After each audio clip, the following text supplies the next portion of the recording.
یہ حالات جو ہیں اگر ابھی تک کے جیسے حالات ہیں کہ تمام چیزیں سٹیبل نظر آ رہی ہیں، یہ سٹیبل رہتی ہیں، تو اس کے بعد میں نہیں سمجھتا کہ اس کے اندر کوئی رکاوٹ ہوگی. لیکن اگر کوئی ایسی چیزیں اللہ نہ کرے ایسی کوئی چیز ہوتی ہے تو اس کے بعد یہ لازمی نہیں ہے کہ آپ نے 8 فروری کہہ دیا تو 8 فروری کو ہی ہو جائیں.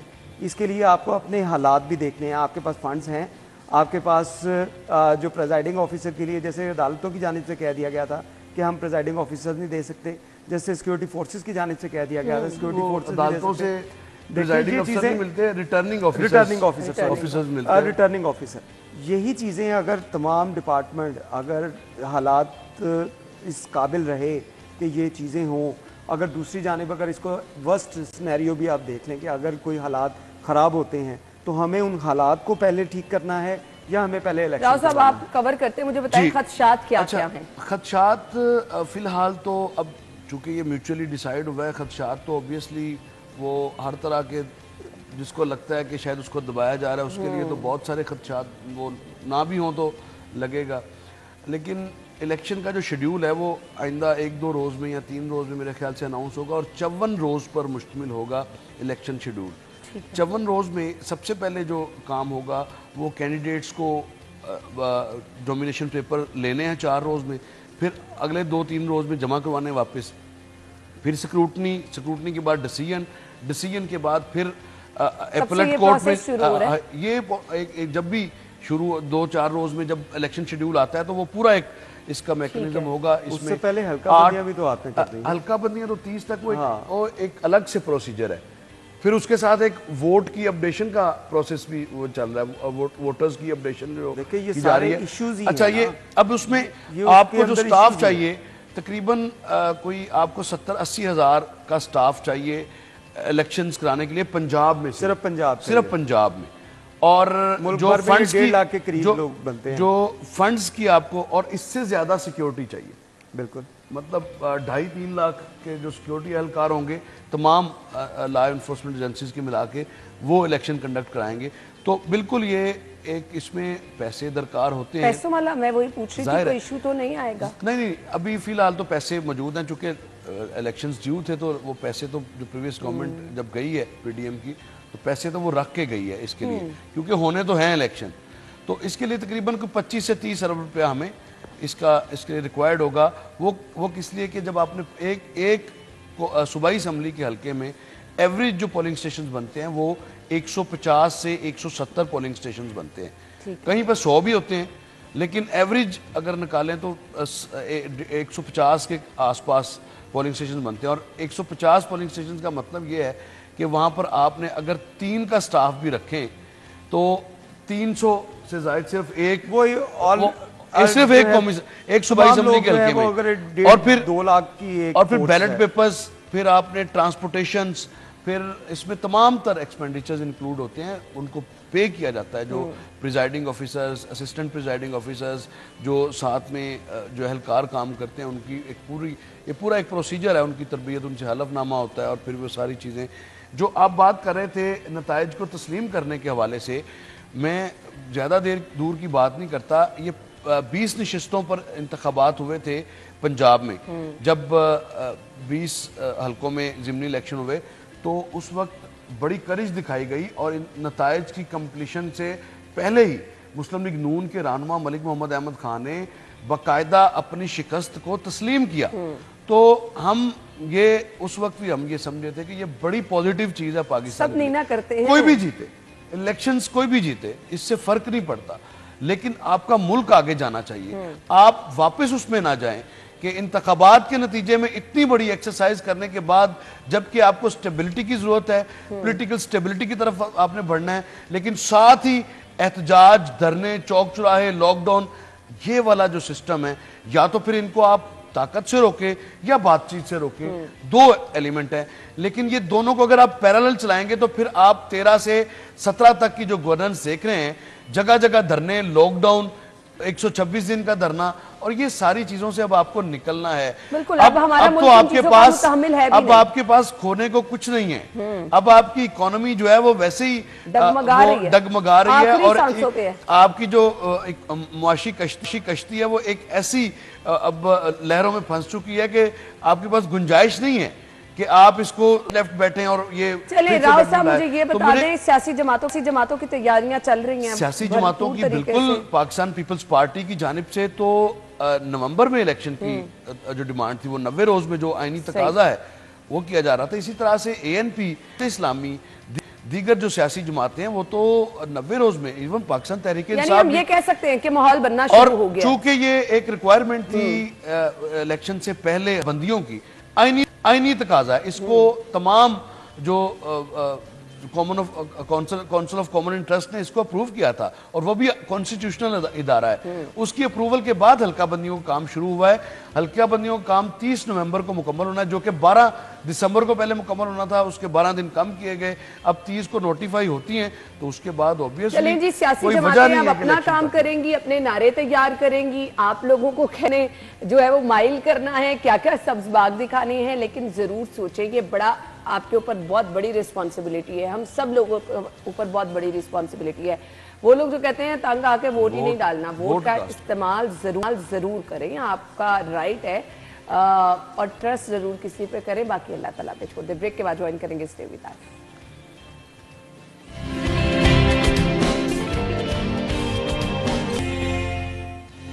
خوش آمدید آپ کو ایک بار پھر سے کہیں گے. اگلی خبر کی طرف آئیں گے اور اگلی خبر ہمارے پاس ہے جی. وزیر اعلیٰ نے government junior model high school model town کا دورہ کیا ہے.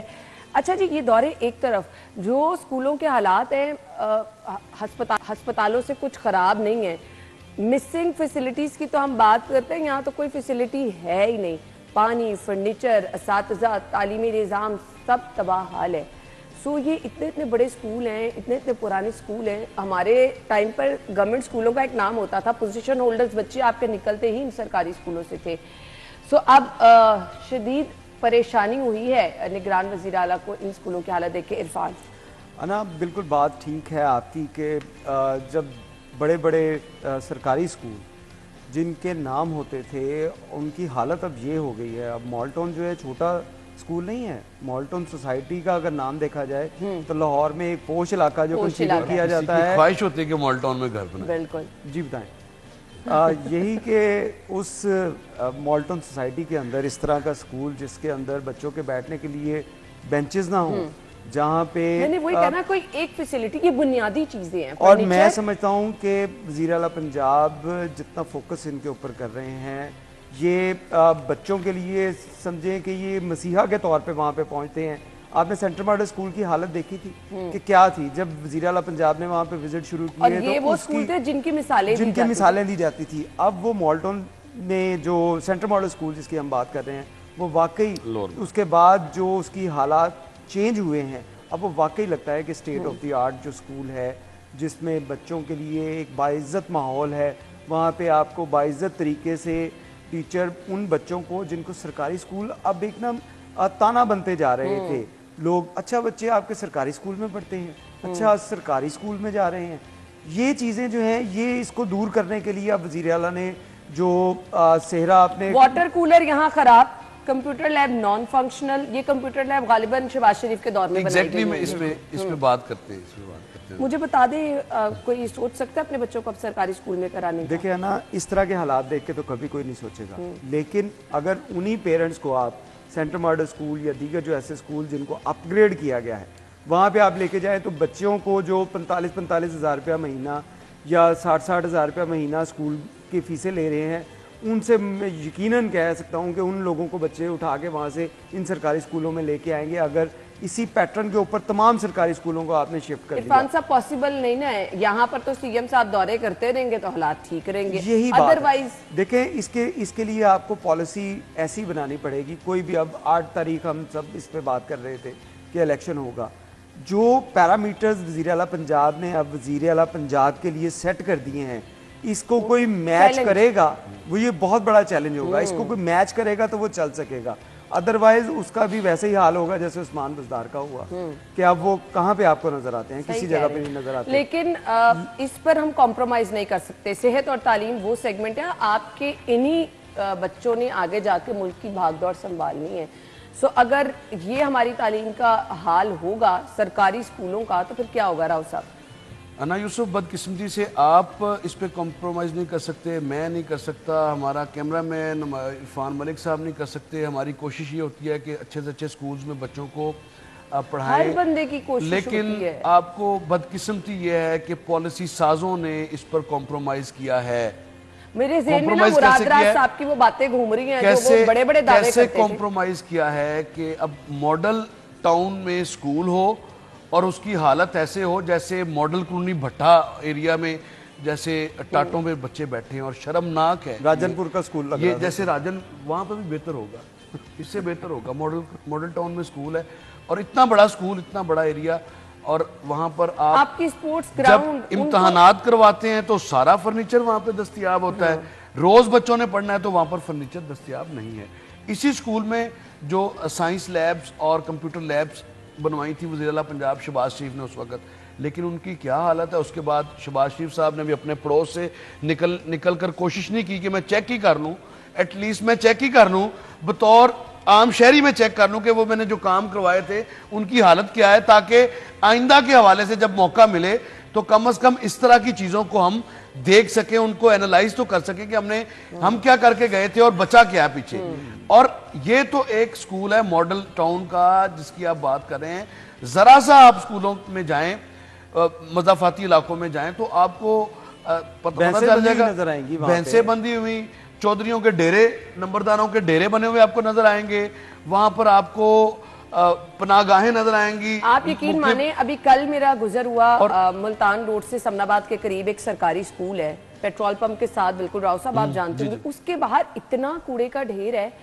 جونیئر ماڈل سکول ہے وہ بھی, بالکل بچے سکول سے اندر جا رہے ہیں. اس سکول کی ایج کم و بیش 50 سال پرانا وہ سکول ہے, اتنا پریشان, اور اس کی حالت یہ ہے کہ اس کے باہر کلاس رومز ہیں, بچوں کی کلاس رومز کے بالکل ساتھ, وہاں پر وہ ڈمپنگ سائٹ ہے. وہاں سے بڑی گاڑیاں اورنج لائن ٹرین کا اسٹیشن, اسکول کے اندر کتنا تعفن پھیلتا ہوگا. اسی کے اوپر اورنج لائن کا اسٹیشن, اوپر اورنج لائن کا اسٹیشن ہے. اگر گاڑی بند, گاڑی میں اتنی سمیل آ رہی تھی, مجھے 2 منٹ وہاں ٹریفک کی وجہ سے کھڑے ہونا پڑا, اور وہاں پر آپ کو رکنا پڑا کیونکہ یو ٹرن ہے. آپ سوچیں اسکول میں کتنا تعفن ہوگا. ایگزیکٹلی, یہ تو ہے ہماری, ہم اصل میں نا اپنی حرکتوں مطلب کی وجہ سے اسکول کی دیوار کے ساتھ یہ ہے ہماری پرائورٹی. یہاں تک کوڑے کے ڈھیر سکولز ہم پڑھانے کے لیے نہیں ہیں, سرکاری سکولز وہ بھینسیں باندھنے کے لیے, وہ کچرا کنڈی ان کو بنانے کے لیے. میرا دل کر رہا تھا یقین مانے میں باہر نکل کے فوٹیج بنا. انا اس پہ اب دیکھیں یہ ایشو بھی تو ہے کہ جو سرکاری ڈپارٹمنٹس ہیں, اب اسکول ایجوکیشن نے تو نہیں کسی کو کہا کہ وہاں پہ آگے ڈمپنگ سائٹ بنائے. اسکول انتظامیہ اس پہ عرفان صاحب نوٹس تو لے سکتی ہے. دیکھیں اسکول انتظامیہ کا تو ڈسٹرکٹ ایجوکیشن اتھارٹی کس لیے بنائی ہم نے, یہ جو اتھارٹی ہے جس نے وہاں پہ ڈمپنگ سائٹ ڈکلیئر کر دی کہ یہاں ٹھیک ہے سارا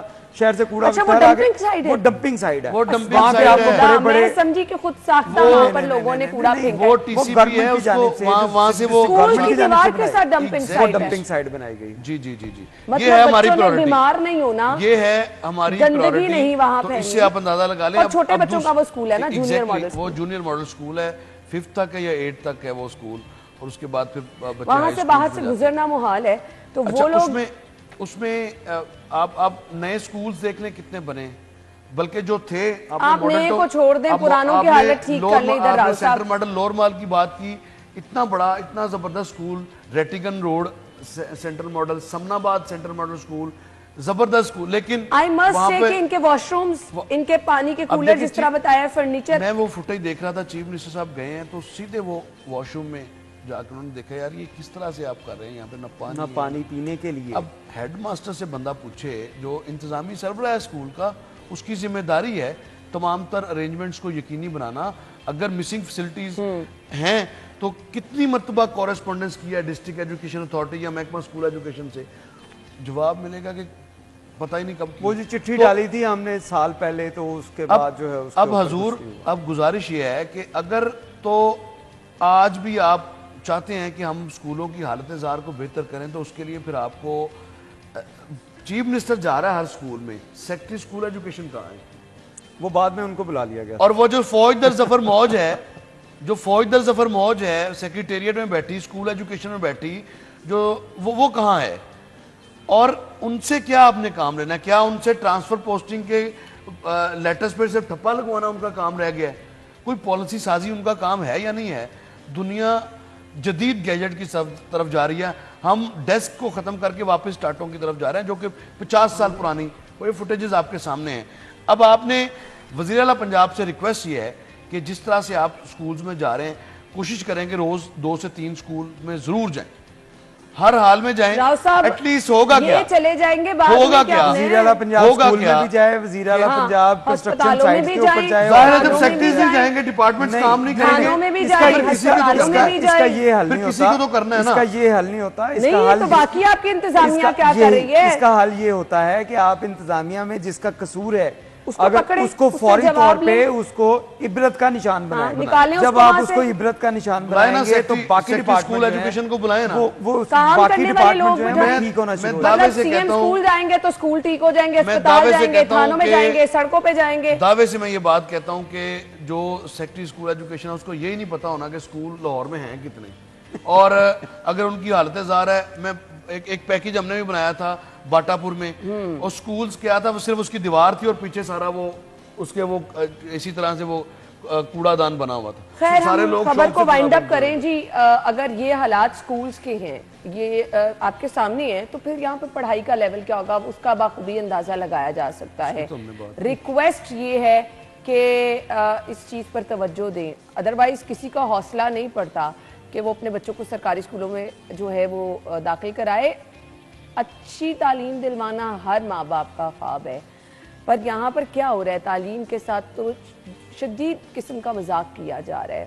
اب کیا ہم اسی چیز کا انتظار کریں, اس اسکول میں سی ایم گئے ہیں حالات ٹھیک ہو جائیں گے, باقی اسکولز کا کیا ہے, ان کو کس نے ٹھیک کرنا ہے؟ یہاں پہ کسی کو کام کرنے کی عادت ہی نہیں ہے. سو ان چیزوں پر نہ اگر کام ہوا تو میرے خیال سے پھر یہ اسکول اسی طرح ویرانہ ہی بنتے جائیں گے, کوئی ان کی طرف نہیں جائے گا. بریک کے بعد ہم جوائن کرتے ہیں, ہمارے ساتھ رہیے گا.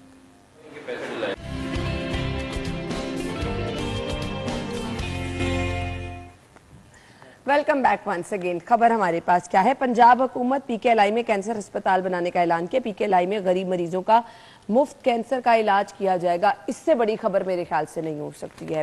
میں نے اللہ تعالیٰ رحم کرے ہسپتالوں میں جس طرح سے مریضوں کو بلکتے ہوئے دیکھا ہے, پی کے ایل آئی جیسے اگر ہاسپٹل میں غریبوں کا مفت علاج ممکن بنا دیا جائے گا تو یہ میرے خیال سے اس سے بڑی نیکی کوئی نہیں ہو سکتی دنیا پہ. ایگزیکٹلی, بالکل یہی ہماری سیاست ہے, یہی گورننس ہے, یہی خدمت ہے, اور یہی آپ نے اپنی آخرت دنیا میں سوار لینی. اسی کے لیے تمام تر عہدے اللہ تعالیٰ کی طرف سے نوازے جاتے ہیں اور دیے بھی جاتے ہیں تاکہ عوام و ناس کی خدمت کو یقینی بنائیں. کینسر ہاسپٹل کے حوالے سے میں یہ پہلے تذکرہ کر چکا ہوں کہ جو کام ہمیں 25 سال پہلے کرنے چاہیے تھے, یعنی 2 ڈیکیڈز پہلے یہ جو کام کرنے چاہیے تھے, وہ ہم 25 سال بعد بھی اس پر آئے ہیں. لیکن چلیں دیر آئے درست آئے.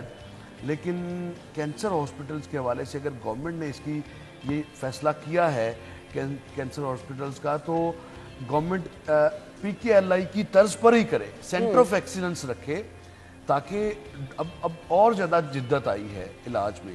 اب کینسر کے مرض کے حوالے سے بہت زیادہ حد تک جو ہے وہ علاج ممکن ہے اور ہوتا ہے علاج. میں نے دیکھا آپ کے سامنے شہباز شریف کی اگزامپل موجود ہے, جن کا مثالیں تو کوئی اچھی دے دیں, جانے دیں, وہ تو سب کچھ کرا سکتے ہیں. باہر کے ملکوں میں جا کے علاج ہوگا. ایک مثال, یہ تو زندگی اور موت تو اللہ تعالیٰ کے ہاتھ میں ہے, لیکن ایک ایگزامپل کے طور پر اگر آپ کوٹ کریں, عام آدمی کے ساتھ نہیں آپ ریلیٹ کر سکتے, اور بھی بہت مفت سارے علاج والوں کے ساتھ نہیں معذرت کے ساتھ یاسمین آپ راشد ریلیٹ کر صاحبہ کی سکتے. طبیعت آپ کو پتا ہے کہ خراب ہوئی اور وہ ان کا ڈائگنوز ہوا اور اس کے بعد پھر ان کا ٹریٹمنٹ بھی پریورٹی پہ کام ہوئے نا, دھکے نہیں کھانے پڑے, کسی قسم کا ڈیلے نہیں آیا, یہ ایشو ہے. دوائیاں بند نہیں ہوئی. پہلے تو یہ سن رہے تھے کہ مناوا میں نوٹیفائی کیا گیا, مناوا کا میں ایک نیا جو کینسر ہسپتال ہے اس کو بنانا ہے. مناوا کا جو ٹی ایچ کیو ہسپتال ہے وہ میں نے دیکھا ہے, بڑا اسٹیٹ آف دی آرٹ, بڑا بہترین, کیونکہ اس کی سنگ بنیاد کی جب تقریب تھی شہباز شریف نے رکھا تھا تو تب بھی میں نے کور کیا تھا, اور اس کی جب انوگریشن ہوئی تو تب بھی میں نے وہ کور کیا تھا. پھر میئر کراچی آئے, وہاں پر وزٹ کروایا, پھر میئر لنڈن کو وہاں پر وزٹ کرایا گیا اس ہاسپٹل کا, تو وہ بھی میں نے دیکھا.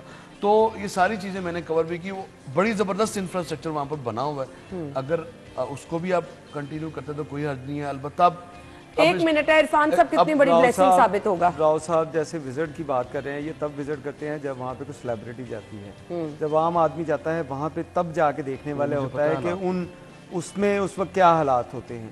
یہ ایک بہت وقت کی اہم ضرورت ہے کہ آپ ایسے ہاسپٹل, ایسے سینٹر جو ہیں ان کی تعداد بڑھائیں ایسے مریضوں کے لیے جن کو کبھی کوئی پوچھتا نہیں. کبھی ان کی دوائیاں بند کر دیتے تھے, کبھی ان کا علاج روک دیا جاتا تھا, اور ان کو مجھے اگین نگران وزیر اعلیٰ نے جو چائنا کے ہاسپٹل کا دورہ کیا تھا وہ مثالیں ہمارے سامنے ہیں.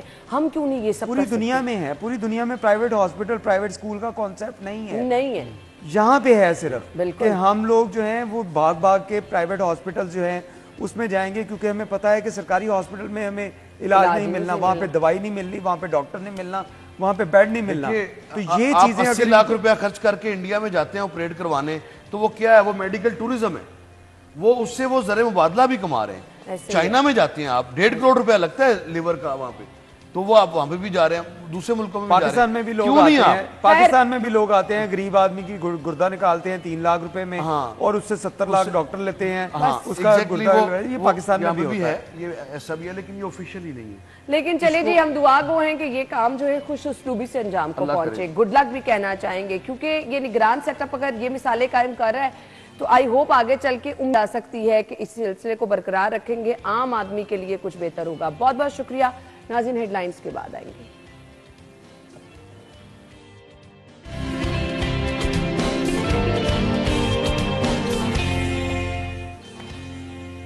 اسٹوڈیو میں آپ کو ایک بار پھر سے خوش آمدید کہیں گے. ناظرین, اکثر آپ نے ایک روایتی جملہ سنا ہوتا ہوگا کہ نیچر کبھی تبدیل نہیں ہوتی ہے. نیچر کبھی تبدیل نہیں ہو سکتی تو ہم عادت کو, اپنے رویوں کو تو تبدیل کر سکتے ہیں.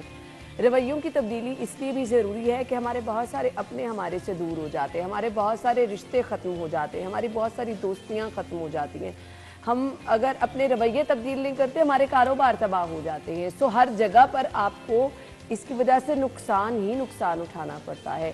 کبھی بھی کوئی پرفیکٹ نہیں ہوتا. ہمیں ہمیشہ خود اپنا آپ ٹھیک لگ رہا ہوتا ہے, ہم دوسروں پہ تنقید کرتے ہیں. کبھی اکیلے بیٹھ کے سوچئے کہ آپ کی کسی بھی بات سے اگر کسی کی دل آزاری ہوئی ہے, اللہ تعالیٰ تو اس چیز کو ناپسند کرتا ہی ہے. ہمارے ساتھ لوگوں کا گیپ جو ہے وہ بڑھنا شروع ہو جاتا ہے, لوگ آپ سے دور ہونا شروع ہو جاتے ہیں. اپنی غلطیوں کو جانچیے, اپنے رویوں کو دیکھیے, وقت کی اہم ضرورت ہے.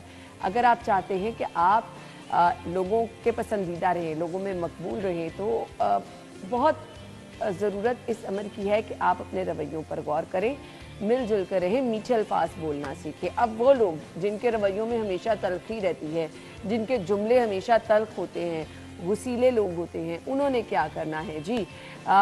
تبدیلی لانا چاہتے ہیں لیکن اوور کم نہیں کر پاتے اپنے ان رویوں پر. ان کے ساتھ کیا کیا پرابلمز ہو سکتی ہیں, ان کو کیا کیا چیزیں اپنے اندر چینج لانے کے لیے کون سی تھیراپی درکار ہے, آج ہم اس پر بات کریں گے. ہمارے ساتھ ہماری آج کی مہمان جو کہ ماہر نفسیات ہیں, ڈاکٹر وسما اعجاز موجود ہیں. ویلکم کہیں گے. السلام علیکم جی. تھینک یو سو مچ. ہمارے رویے وہ چیز ہیں جس سے ہم لوگوں میں مقبول بھی ہو جاتے ہیں, لوگوں کے پسندیدہ بھی ہو جاتے ہیں, اور انہی رویوں کی وجہ سے لوگ کہتے ہیں کہ فلاں بندہ تو توبہ توبہ, اس سے دور رہنا چاہیے. جی سو کیا رول ہوتا ہے ہمارے ایٹیٹیوڈ کا, ہمارے رویوں کا دوسروں کے لیے؟ بہت امپورٹنٹ چیز ہے یہ چیز اس پہ بات کرنے کی کہ اخلاق جو ہے, یا کسی کا بات کرنے کا طریقہ, یا لوگوں سے ڈیل کرنے کا طریقہ, یا اس کی نیچر میں ہمبلنس جو ہے وہ کتنی امپورٹنٹ ہے ریلیشن شپ بلڈنگ پہ. تو میں اپنے سٹانس کو اگر آپ کے سامنے پورٹری کروں, وہ پریزنٹ کروں, تو اخلاق ہی وہ چیز ہے جو آپ کو کسی کے لیے بہت گرویدہ بنا سکتی ہے, اور آپ کو, یا آپ کا اخلاق ہی ہے جو کسی کے دل میں آپ کے لیے بہت زیادہ نفرت پیدا کر سکتا ہے. یہ مال ہونا یا آپ کے پاس آسائشیں ہونا, یہ آپ کی ریلیشن شپ پہ فوکس نہیں کرتی, آپ کے اخلاق پہ فوکس کرتی ہیں کہ آپ کس طریقے سے لوگوں کو اپنا مداح بنا سکتے ہیں. تو میرے حساب سے جو آپ کی یہ کیریکٹر ہے, آپ کی جو ایک انٹیگریٹی ہے, وہ انہانس ہوتی ہے آپ کے اخلاق میں ہمبلنس کے زیادہ ہونے کی وجہ سے. تو بینگ اے سائیکالوجسٹ بھی ہم جب اپنے کلائنٹس کے ساتھ ڈیل کرتے ہیں یا ان کی تھیراپی کرتے ہیں, تو یہی ان کو سکھاتے ہیں کہ وہ اپنے آپ کو کس طریقے سے زیادہ ہمبل بنا سکتے ہیں, کس طریقے سے اپنی جو سیلف اسٹیم ہے اس کو بوسٹ کر سکتے ہیں, جس سے ان کی جو ریلیشن شپس ہیں یا دوسروں کے ساتھ تعلقات ہیں وہ ہموار ہو سکتے ہیں. تو پرسنلی آئی بلیو کہ جتنا آپ زیادہ ہمبلنس کے لیول پہ ہائی ہوں گے اتنا ہی آپ کے لوگ چاہنے والے لوگ جو ہیں وہ یہ زیادہ بڑا ہوں گے. مشکل ہے آج کل ہر کوئی کہتا ہے کہ جی میں تو ٹھیک ہوں، اگلے کو ٹھیک ہونے کی ضرورت ہے. سامنے والا بندہ میرے ساتھ بدتمیزی کر رہا ہے، سامنے والے بندے کی بات اس نے مجھے اس طرح سے بات کر دی. ہم اپنے رویوں کو کیسے جانچ سکتے ہیں، اس کا طریقہ کیا ہے؟ ہماری جو بیسک اپروچ ہوتی ہے نا بینگ اے ہیومن، وہ یہ ہوتی ہے کہ ہم نے کرٹیکل اپروچ یا کرٹیسائز کرنا ہوتا ہے یا تنقید کرنی ہوتی ہے اپنے سے سامنے والے پہ. اگر آپ اپنا سیلف انالیسس کریں، آپ کی اپروچ یہ ہو کہ سب سے پہلے مجھے اپنے آپ کو دیکھنا ہے کہ میرے اندر کیا کمیاں ہیں، میرے اندر کیا کوتاہی ہے، کیونکہ پرفیکٹ تو کوئی بھی نہیں ہوتا. تو جب آپ سیلف انالیسس کرتے ہیں اور اپنے اندر موجود جو خامیاں ہیں یا کمیاں ہیں ان پہ فوکس کرتے ہیں تو آبویسلی آپ کے اندر سے چینج خود ہی سے شروع ہوتا ہے. ایک یہ چیز ریئلائز کرنا کہ کہاں پہ آپ لیکنگ ہیں، اور دوسرا اس چیز کے لیے ایک موٹیویشن ہونا کہ ہاں I need to focus upon myself first. تو یہ وہ جو کمبینیشن ہے یہ آپ کو بہتر انسان بنانے پہ آپ کو ہیلپ کرتا ہے، اور الٹیمیٹلی لوگ جو ہیں وہ بھی آپ کی طرف اٹریکٹ ہوتے ہیں. صحیح. سب مجھے یہ بتا دیں، آپ ایک بندہ ہے وہ اس کو پتہ ہے کہ میری یہ چیزیں ہیں، مجھے غصہ بہت جلدی آ جاتا ہے، میں لوگوں کے ساتھ ایک دم سے وہ ہوتا ہے نا، کچھ لوگ ہوتے ہیں کہ نہ ادھر دیکھا نہ ادھر، بس بولنا شروع ہو گیا اور بعد میں ان کو اپنی غلطی کا احساس بھی ہو جاتا ہے، لیکن وہ اپنی اس عادت پہ اوور کم نہیں کر رہے ہوتے. ہم رویوں میں تبدیلی لا سکتے ہیں، یہ ممکن ہے؟ بالکل ہے. ہم اپنے رویوں میں تبدیلی لا کے دوسروں کے رویے کو اپنے سے چینج کرنے پہ بالکل 100% گارنٹیڈ ہے کہ آپ کر سکتے ہیں. ہاں کچھ ایسی سچویشنز ہوتی ہیں جہاں پہ آپ کہتے ہو کہ why I am going to give all the time, کیا میں ہمیشہ اپنے آپ میں ہی چینج لے کے آؤں یا میں ہی ہوں جو فوکس کروں کہ لوگوں کو میں نے فیسیلیٹیٹ کرنا ہے. تو اس میں جو چیز ہے وہ تھوڑا سا مائنڈ سیٹ چینج کرنے کی ضرورت ہوتی ہے کہ ڈونٹ تھنک کہ آپ گیونگ اینڈ پہ ہیں. آپ ریسیونگ اینڈ پہ جتنا زیادہ ایکسپیکٹیشنز ڈیولپ کرو گے کہ بس مجھے ملے، اتنا ہی پھر آپ کی اپنی جو ایک موٹیویشن ہے کہ ہاں میں نے کچھ کرنا ہے کسی کے لیے، وہ کم ہونا شروع ہو جاتی ہے. تو ایکسپیکٹیشنز کو منیمم لیول پہ ڈیولپ کریں، زیادہ سے زیادہ امیدیں جو ہیں وہ کسی کے ساتھ استوار نہ کریں. تو اس کی وجہ سے کیا ہوتا ہے کہ آپ کا فوکس اپنی سیلف رہتی ہے. میں اس میں سیلف کی جب بات کرتی ہوں تو میں یہ نہیں کہتی کہ آپ ایگوئسٹک ہو جائیں. ایک اپنے اندر کی جو میں ہے اس کو ختم کرنا، یہ تو ہمارا دین جو ہے یہ بھی ہمیں سکھاتا ہے، اور ہم اگر اس پہ قابو پا لیتے ہیں تو الٹیمیٹلی آپ کا ہر دن جو ہے وہ ایک خوشگوار دن گزر سکتا ہے. اب مجھے بتائیں، جو لوگ ان رویوں پہ قابو پانا چاہتے ہیں، کوشش کر کے بھی نہیں کر پا رہے ہیں، کرنا کیا انہیں واقعی کیا ماہر نفسیات کی ضرورت ہوتی ہے، جو غصے میں اس قدر اپنے آپ کو نقصان پہنچا لیتے ہیں، دوسروں کا نقصان اور بعد میں احساس بھی کر لیتے ہیں، کس طرح سے ان کی تھیراپی کی جاتی ہے؟ کوئی بھی چیز جو ہے میرے حساب سے ناممکن نہیں ہوتی ہے. یہ صرف ہماری سوچ ہوتی ہے جو ہم سمجھتے ہیں کہ یہ ناممکن ہے، ہم نہیں کر سکتے. جس وقت اپنے برین کو یہ میسج دے رہے ہیں کہ this is something which I can't do, اس وقت ہی آپ اپنی نیکسٹ اسٹیپ لینے کی جو ایک جد و جہد ہے اس میں اپنے آپ کو ایک اسٹیپ پیچھے لے جاتے ہیں. تو سب سے پہلے تو اپنے آپ کو یہ سمجھانے کی ضرورت ہے کہ nothing is impossible, you can do it. دوسری چیز اویئرنیس اگر آپ کو بھی مل جاتی ہے کہ ہاں میرے اندر یہ چیز جو اس کو چینج ہونا چاہیے اور مجھے کسی کی ہیلپ کی ضرورت ہے، تو اس میں کوئی مذائقہ نہیں ہے. دس از ناٹ اے اسٹگمیٹائز تھنگ کہ آپ کسی سائیکالوجسٹ کے پاس یا کسی ماہر نفسیات کے پاس یا آپ کے سوشل سرکل میں اگر کوئی آپ کا اچھا دوست ہے جو آپ کو اچھا مشورہ دے سکتا ہے، آپ اس سے اپنی پرابلم کا اظہار کریں، وہ آپ کو گائیڈ کرے.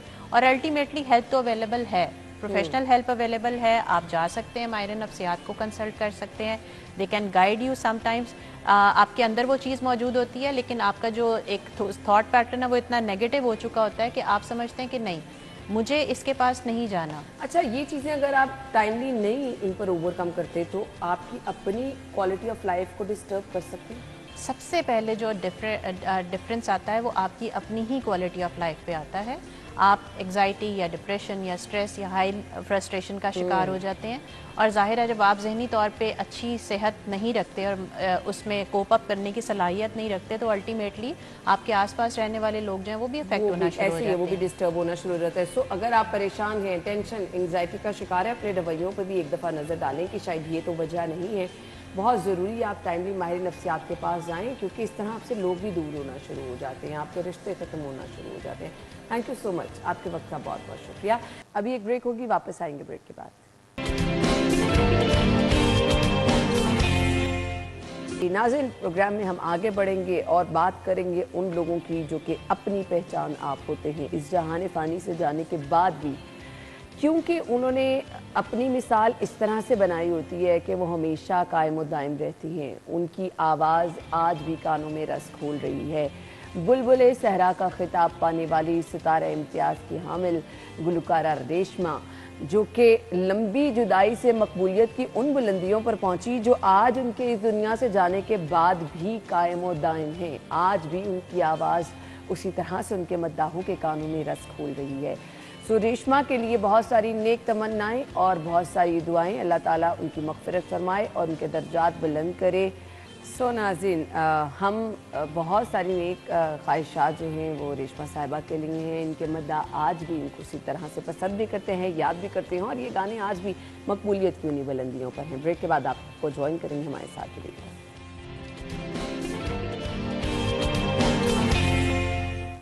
اسٹوڈیو میں خوش آمدید کہیں گے. پروگرام کے اس حصے میں ہم بات کرنے والے ہیں بچوں کے دانتوں کی حفاظت کی. میٹھا ہم بچوں کو میٹھے سے سٹارٹ کراتے ہیں. سو وہ ایک لمبے عرصے تک بچوں کو ہم میٹھے پہ لگائے رکھتے ہیں. کھانے پینے میں چاکلیٹس، ٹافیاں، میٹھے کا استعمال آپ کے بچوں کے دانتوں کے لیے کتنا نقصان دہ ہو سکتا ہے، اور بچوں کے دانتوں کی حفاظت آپ نے کیسے کرنی ہے؟ اگر بچوں کے دانتوں میں کیڑا لگ جائے تو کیا کرنا ہے؟ ڈاکٹر فرحان رضا جو کہ ڈینٹسٹ ہیں ہمیں جوائن کیا ہے. ویلکم کہیں گے. السلام علیکم. جی وعلیکم السلام. تھینک یو سو مچ. آپ کے وقت کا بہت بہت شکریہ. سٹارٹ کر لیتے ہیں بچوں کے دانتوں کی حفاظت ہم نے کرنی کیسے ہے، پہلے تو یہ بتا. بچوں کے دانتوں کے حوالے سے سب سے پہلے تو کیئر میں سمجھتا ہوں پیرنٹس کی ہے سب سے زیادہ، اس لیے کہ جو سب سے زیادہ چانس کیویٹی کا ہے وہ ہے بیبی بوٹل کیریز کا. بچے فیڈر پیتے ہیں اس کے بعد فوری سو جاتے ہیں رات کو، اور خاص کر کے پیرنٹس جو ہیں اس کے اندر چینی ایڈ کرتے ہیں، شوگر کا ایڈ ہوتا ہے، جس کی وجہ سے کیریز جو کیویٹی ہے وہ اس کا عمل بڑھ جاتا ہے. اور سیکنڈلی بچے جو ہیں برشنگ کے اندر ٹیکنیک جو ہے ان کو نہیں پتہ، یہ پیرنٹس کو کروانی چاہیے. برشنگ جو ہے کہ جو اسپیشل ٹیکنیک ہے اس کے تھرو بیبیز خاص کر کے صرف فرنٹ کے دانت اپنے برش کر رہے ہوتے ہیں، پیچھے کے جو برش نہیں کر پا رہے ہوتے، اس لیے کہ ان کو نہیں پتہ کہ برش پیچھے کیسے پہنچے گا، گئے گا، ان کے ٹینٹرمز ہوتے ہیں. تو ضروری ہے کہ پیرنٹس اس کے اندر اپنا عمل کریں اور بچے کو ہیلپ کریں برشنگ کے اندر. کس ایج سے بچے کے لیے آپ ٹوتھ برش ریکمینڈ؟ جی اچھا سوال ہے. اس میں یہ ہے کہ 6 منتھس کے اندر جب دانت نکل آئے ہیں آپ کے تو تب برشنگ سٹارٹ کر دینی چاہیے. اور پیرنٹس ڈیلے کر رہے ہوتے ہیں کہ پورے دانت نکلے ہیں، 2 سال کا بیبی ہو تو پھر برشنگ کریں. 6 منتھ سے دانتوں کی کیئر شروع کر دینی چاہیے. صحیح. اچھا جی، اب جیسے میں نے کہا کہ ہم غذا میں بچے کو میٹھے سے استعمال کراتے ہیں نا، آغاز ہی ہم کرتے ہیں کہ میٹھی چیزیں بنا کے دینی ہیں. سو آپ میٹھی چیزوں کا استعمال جو ہے بچوں کے لیے اگر کر رہے ہیں تو پھر کیا حفاظت ہے دانتوں کی؟ کیا کیا چیزیں آپ نے؟ بیبی کی ہیبٹ، بچے کی ہیبٹ ہونی چاہیے کہ اگر آپ کو میں میٹھا دے رہی ہوں تو آپ نے رنس کرنا ہے، کلی کرنی ہے فوری کھانے کے بعد. ٹھیک ہے، برشنگ چاہے وہ ٹوائس اے ڈے کرے مگر میٹھے کے بعد ایٹ لیسٹ رنس کرنا چاہیے.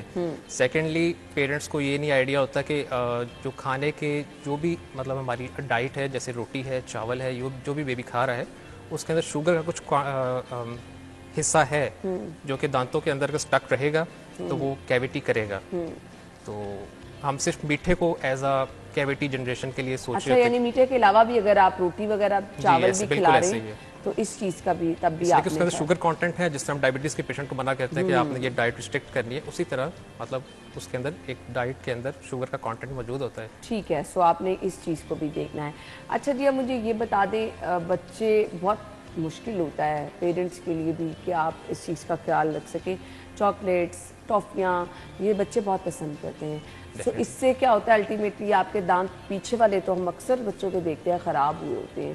سو اس کی کیئر کیسے کرنی ہے اور پھر علاج کی طرف بھی آئیں گے؟ اس کی کیئر جو میں نے پہلے بات کی ہے کہ برشنگ پیرنٹس کو خود کروانی چاہیے. ٹھیک ہے. میں سمجھتا ہوں کہ ایٹ لیسٹ 4 to 5 ایئرس تک پیرنٹس کو سپروائز کرنا چاہیے برشنگ کو. اور بیبیز ہمیشہ یہی کہتے ہیں کہ ہم نے برش کر لیا ہے، جبکہ وہ صرف اپنے فرنٹ کے تیت کلین کر رہے ہوتے ہیں. مولرز جو پیچھے کی داڑیں ہیں ان کو خاص توجہ دینی چاہیے. کیریز جو کیویٹی ہمیشہ انہی دانتوں سے سٹارٹ ہو رہی ہوتی ہے. اگر دانتوں میں کیڑا لگ گیا تو پھر کیا کرنا ہے؟ اس میں یہ ہے کہ اگر انیشلی ہم نے اس کو دیکھ لیا ہے کہ کیویٹی ہو رہی ہے، اس میں پیرنٹس کیسے دیکھ سکتے ہیں کہ بلیک اسپاٹنگ ہونا شروع ہو جاتی ہے، تو اس کی فیلنگ کی طرف آنا چاہیے. اور اگر زیادہ تر پیرنٹس آتے ہیں کہ جب وہ پین سٹارٹ ہو جاتی ہے تو وہ ریموول کی طرف جانا پڑتا ہے، یا پھر اس کی پلپوٹمی یا پلپیکٹمی جو ایڈوانس پروسیجرز ہیں اس کی طرف جانا پڑتا ہے دانت کو بچانے کے لیے. اس لیے کہ وہ مولرز جو ہیں وہ 12 سال کی ایج میں آئیں گے. اگر آپ کو محسوس ہو رہا ہے کہ آپ کے بچوں کے دانتوں میں وہ بلیک اسپاٹس آ رہا ہے، آپ کو فوری طور پر ڈینٹسٹ کے پاس جانا ہے. Once a year check up کروانا چاہیے ڈینٹسٹ کو. ٹھیک ہو گیا.